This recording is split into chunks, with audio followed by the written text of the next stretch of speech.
Hey everyone, I'm here with Gary Chavez. If you don't know him, you will soon. We actually had an opportunity to play a great game during, what was it, Gary? Was it Gen Con 2020, right? Yeah, it was. It was Yeah, Gen Con. it was great. What a great time that was across the board, right?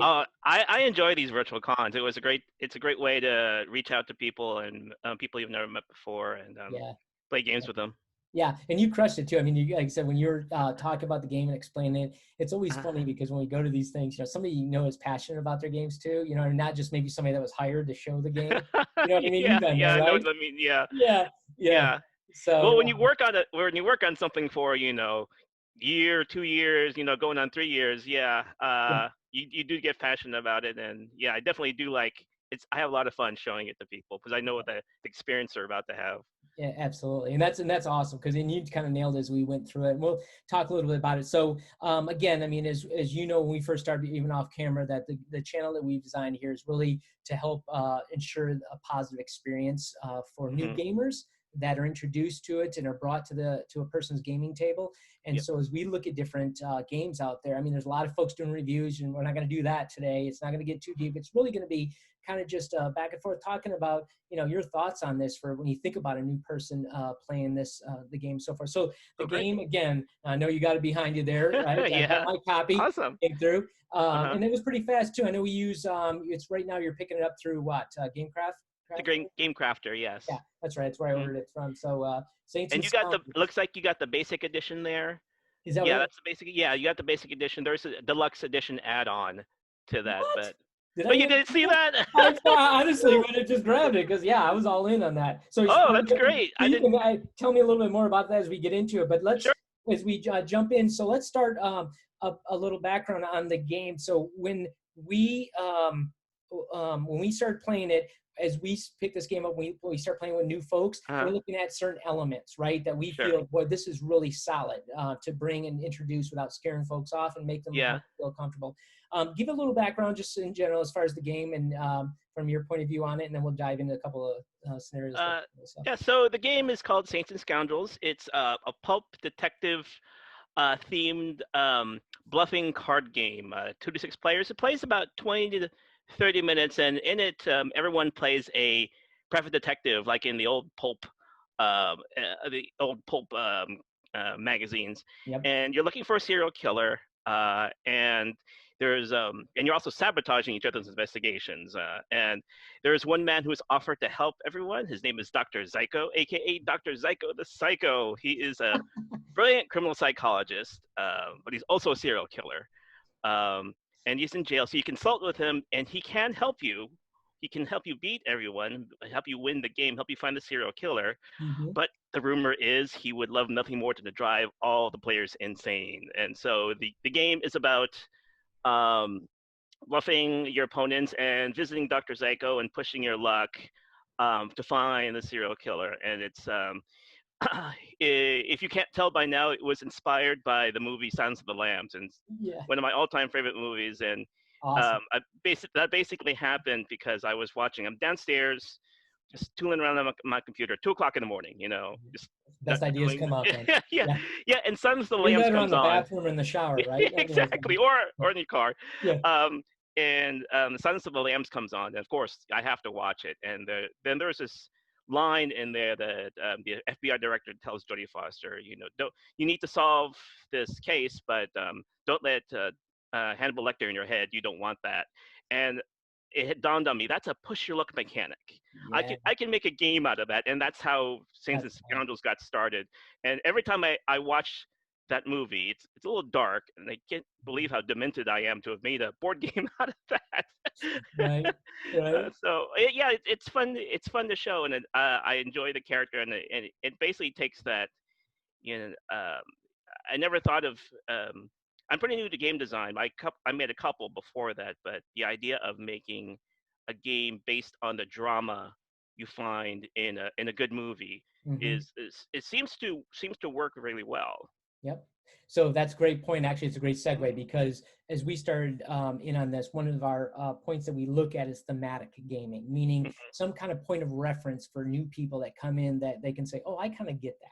Yeah. right? So, Hmm. so for instance, in your game, and as we go through some of it, and if we have some screenshots, some I'll pop up to, if you send me some that are you want to Oh, do that way. definitely. Mhm. It really is, we talk about like like a I don't know, like an old detective movie type of Yeah. look. When you talk about Silence of the Lambs, that definitely fits. Now I can get that, but I kind of liked and saw it as the older detective.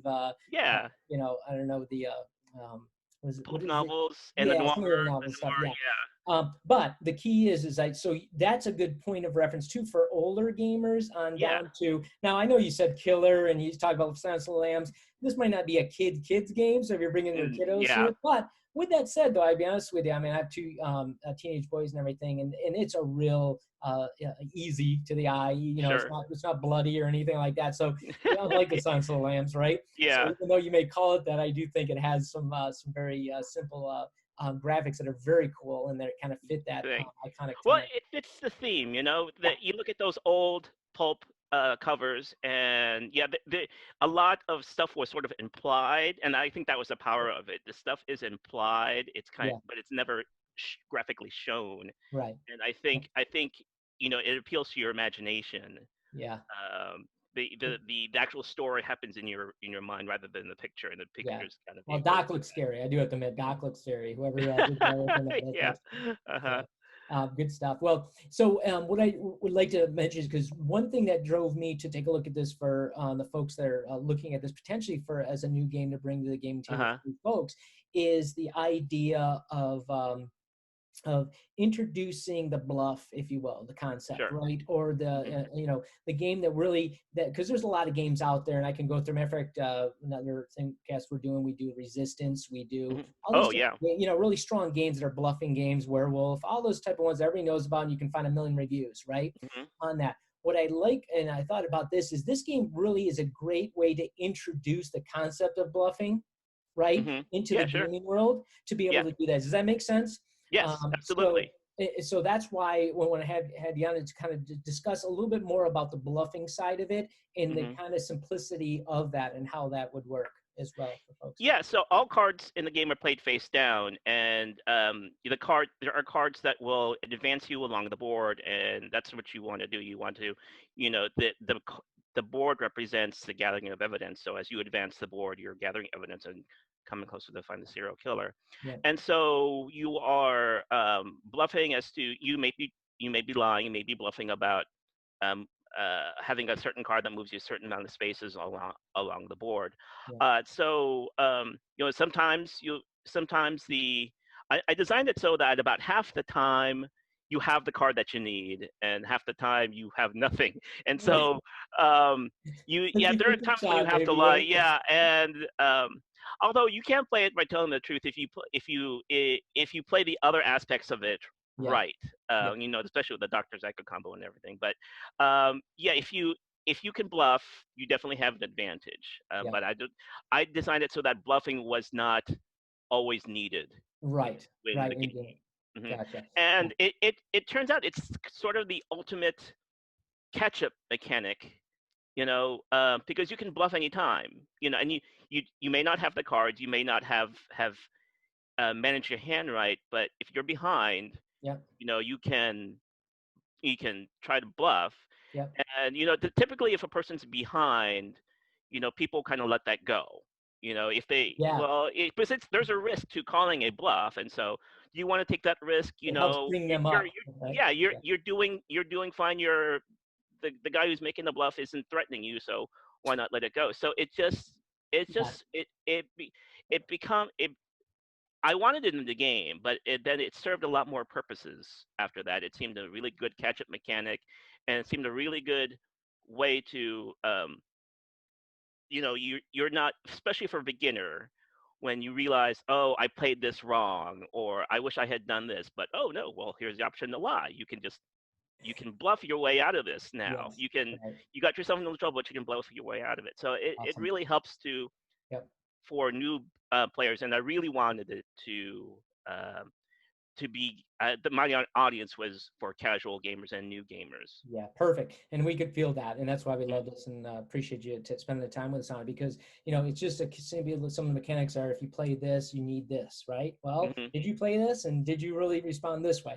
I mean, it's a really cool way to get people to do it. The rule book, again, not very thick, not very Oh long, no. which is Mm-hmm. a great piece. By the way, there's the doc. I know. I'll probably Dr. show some other things, Psycho, but love I don't him. know, nightmares over him.